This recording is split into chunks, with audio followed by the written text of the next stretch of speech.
దాకా మేము మందిరానికి వచ్చి కూర్చొని వినేసి వెళ్ళిపోతామంటే ప్రభు నిన్ను బట్టి నేను సంతోషించడు.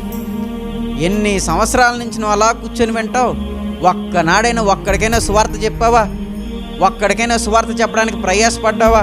ఇంటి నుంచి బయటకు అడిగెట్టి సువార్త ప్రకటించడానికి కూడా నీకు కష్టమైపోతే నీకు ప్రభు మీద ప్రేమ ఉందని ఎక్కడ అనుకోవాలి? నీ ఫ్రెండ్స్కి ఎప్పుడైనా సువార్త ప్రకటించావా? నీ బంధువులకి ఎప్పుడైనా సువార్తను ప్రకటించావా? నువ్వు అంతగా చెప్తావు కదా, నాకు మా మామ అంటే ఇష్టం, మా అత్త అంటే ఇష్టం, మా తోడుగోడలు అంటే ఇష్టం, మా మరదలంటే ఇష్టం, వారంటే ఇష్టం, వీరంటే ఇష్టం, నా స్నేహితులంటే నాకు ఇష్టం అని గొప్పగా చెప్తున్నావు కదా. నువ్వు అంతగా ఇష్టపడే నీ స్నేహితులు, నువ్వు అంతగా ఇష్టపడే నీ బంధువులు నరకానికి వెళ్ళిపోతే నువ్వు ఎలా సంతోషంగా ఉంటావు?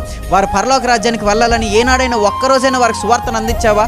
వారు చచ్చిపోయి నరకానికి వెళ్తే ఎవరు బాధ్యులు? నువ్వు కాదనుకుంటున్నావా? ఇన్నాళ్ళు సువార్త విన్న నువ్వు, ఇన్నాళ్ళు బోధ విన్న నువ్వు, సర్వసత్యాన్ని తెలుసుకున్న నువ్వు వారికి ఆ సర్వసత్యాన్ని తెలియజేయకపోతే, నిత్య జీవానికి వెళ్ళి ఆ మార్గాన్ని వారికి తెలియజేయకపోతే ప్రభు నిన్ను అడగడనుకుంటున్నావా? నీ బంధువులకి ఎందుకు సువార్త చెప్పలేదని ఆయన అడగడనుకుంటున్నావా?